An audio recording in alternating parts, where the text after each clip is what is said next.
Hello दोस्तों, welcome to our official YouTube channel exam concept पे। आज के दोस्तों लेक्चर बहुत इंपॉर्टेंट होने वाला है, क्योंकि आज एक हम अब्सर्ड प्ले की बात करेंगे जिसको लिखा है हेरोल्ड पिंटर ने, और वो अब्सर्ड प्ले है द बर्थडे पार्टी। दोस्तों यह ड्रामा जो इतना इंपॉर्टेंट है, बेसिकली ये बहुत सारी यूनिवर्सिटियों के सिलेबसों में शामिल इसे किया जा चुका है। इसे भी आप देखिए, बेसिकली अगर इस बर्थडे पार्टी की बात करें तो जैसा कि आपको पता है, इसे 1997 में लिखा गया।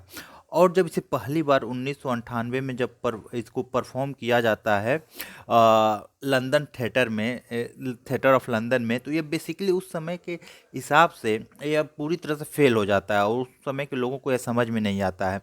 बेसिकली यह जो प्ले रहता है 3 यूनिटी को पूरी तरह से फॉलो करता है, यानी unity of time, unity of place और यूनिटी ऑफ एक्शन, तीनों चीज़ों को यह प्ले कर ये पूरा कवर करता है। और इस प्ले को जब कॉमेडी ऑफ मिनेंस का बहुत अच्छा एग्जाम्पल भी मानते हैं। और इस प्ले में सबसे अच्छी बात यह है कि यह 1950 दशक में जितने प्ले आए इसी अब्सर्ड लिटरेचर के तहत लिखे गए। और ओवरऑल इस प्ले में टोटल 6 कैरेक्टर हैं, और इन्हीं 6 कैरेक्टर के बीच एक ही जगह पे एक सी बोर्डिंग हाउस रहता है जहाँ पे ये पूरा प्ले परफॉर्म किया जाता है। तो बेसिकली बर्थडे पार्टी को शुरू करने से पहले इसके कैरेक्टर को देख लेते हैं कि इंपॉर्टेंट कैरेक्टर कौन कौन से होते हैं, जिससे प्ले पूरी आसानी से समझ में आ जाएगा। अगर कैरेक्टर की बात करें तो इसमें जो पहला कैरेक्टर होता है पेटी बाउल्स, इसको करेक्ट कर लीजिएगा, पेटी बाउल्स, टाइपिंग मिस्टेक है, PETEY, पेटी बाउल्स जो पहला करेक्टर है, ए मैन ऑफ 60s, और यह 60 साल के करीब होने वाला एक आदमी है। यह इसको रीडिंग पढ़ने का बहुत शौक है। जब भी प्ले शुरू होता है, जब यह रीडिंग भी और लास्ट में भी न्यूज़पेपर लिए पढ़ता रहता है। और डेक चेयर अटेंडेंस रहता है, और जो सी बोर्डिंग हाउस रहता है उसका डेक चेयर अटेंडेंस रहता है, कौन आ रहा है कौन जा रहा है बोर्डिंग हाउस में, उसको देखते हैं। मैग मैग क्या होती है, पैटी बाउल्स की वाइफ रहती है, जो ये भी 60 के करीब रहती है। बेसिकली मैग जो है, इसके अंदर 60 के होते हुए भी कुछ यंग जनरेशन के गुण होते हैं, जो आप पूरी कहानी जब पढ़ेंगे तो समझ में आएगा कैसे ये स्टेनले की तरफ आकर्षित होती है। जो इसका मेन कैरेक्टर है स्टेनले वेबर, यह बहुत लंबे समय से इन लोगों पेट और मैग के यहाँ रहता है। मैन हिंस थर्टीज़ के बीच, 20 और 30 के बीच में, 23 साल का यह रहता है। और जो इम्पोर्टेंट कैरेक्टर एक लुलू है, जो मॉडर्न टाइम की मॉडर्निटी को शो करती है। Women in her early 20s, यानी 18-19 साल की 20s की ये रहती है। और इसके जो इस ड्रामा के 2 इम्पोर्टेंट कैरेक्टर या कह सकते हैं विलेन के तौर पे आते हैं और लेके चले जाते होते हैं, नेट गोल्डबर्ग और डॉर्मट मैकैन। एंड गोल्डबर्ग और मैकैन जो होते हैं 50s का रहता है, एक 30s का रहता है, दोनों आते हैं इस प्ले में। जो करेक्टर है, ओवरऑल केवल 6 ही करेक्टर हैं जो पूरे प्ले को शो ऑफ करते हैं। अब देखिए, अगर स्टोरी की बात करें तो इसका जो मेन करेक्टर है स्टेनले वेबर, जो है एक बोर्डिंग हाउस में रहता है। और इस बोर्डिंग हाउस के ओनर 2 लोग हैं, पेटी और मैग। यानी पेटी जो है इस बोर्डिंग हाउस का डेक अटेंडेंस रहता है, और मैग इसकी वाइफ रहती है। तो ये दोनों इस बोर्डिंग बोर्डिंग हाउस को देखते हैं। सी साइड की बोर्डिंग हाउस काफ़ी पुरानी बिल्डिंग होती है, 1950 में प्ले सब शुरू होता है, तो वहाँ ये रहते हैं। और इसमें काफ़ी लंबे समय से इसी बोर्डिंग हाउस में स्टेनले वेबर रहता है, और यह काफ़ी दिनों से इस बोर्डिंग हाउस से बाहर नहीं गया रहता है। बेसिकली ये पियानिस्ट रहता है, जो एक किसी कंसर्ट पार्टी वगैरह में पियानी बताता है, लेकिन काफ़ी लंबे समय से कोई बुकिंग ना होने से किसी बोर्डिंग हाउस में रहता है। मॉर्निंग का समय रहता है, जो मेग रहती हैं वो ब्रेकफास्ट बना रही रहती हैं, और पेटी से पूछती हैं कि क्या स्टेनले जग गया है सुबह के वक्त।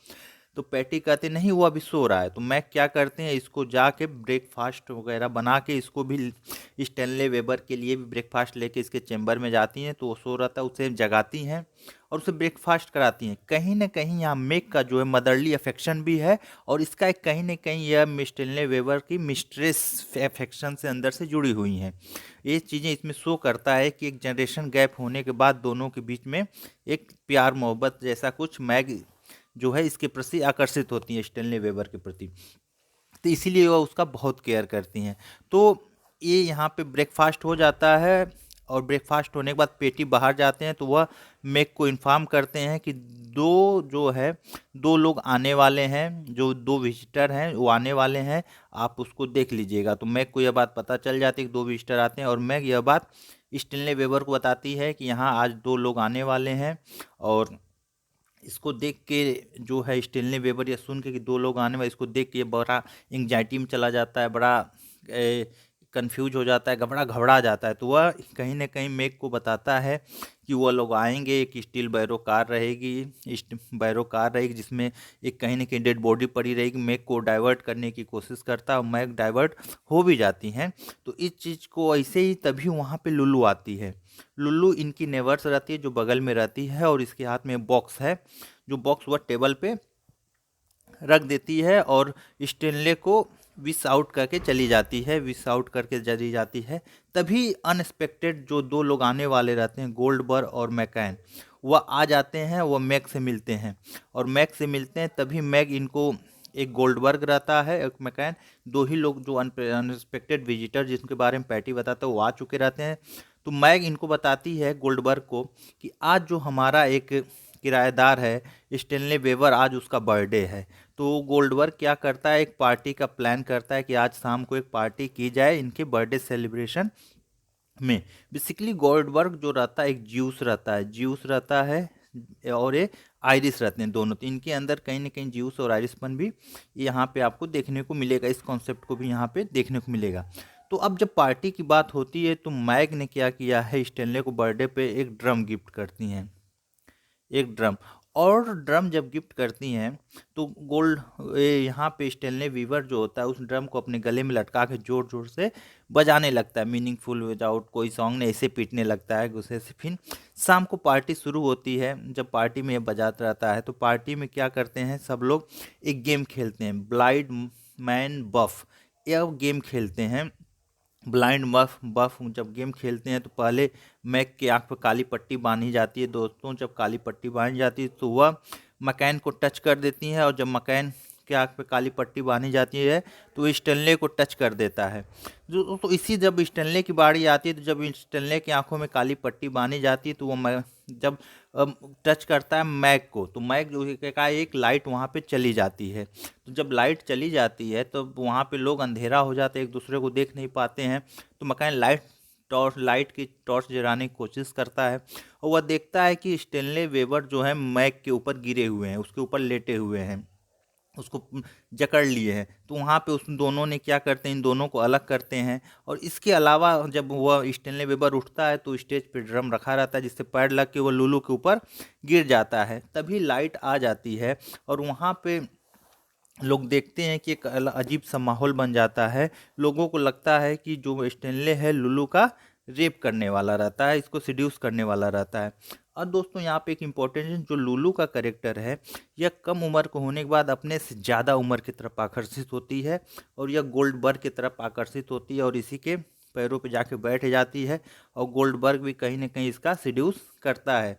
तो देखिए प्ले ऐसे ही पार्टी चलती है। फिर पार्टी का जैसे ये गिर जाते हैं इसके ऊपर इसको अलग कर दिया जाता है।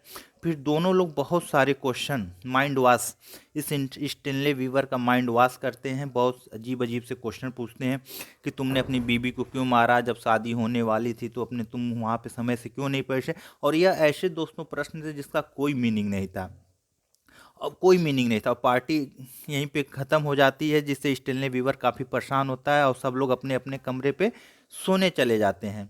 जब सोने चले जाते हैं तो सुबह का वक्त होता है। सुबह के मॉर्निंग वक्त में लुल्लू आती है और यह कंप्लेन करती है कि जो गोल्डबर्ग रहता है हैज़ टेकन एडवांटेज एंड सिड्यूसर, यह इसका एडवांटेज लेता है और सिड्यूस करने की कोशिश करता है। तो गोल्डबर्ग और मैकैन क्या करते हैं, इन दोनों की हंसी उड़ाते हैं, इन दोनों मिलके लुल्लू की हंसी उड़ाते हैं।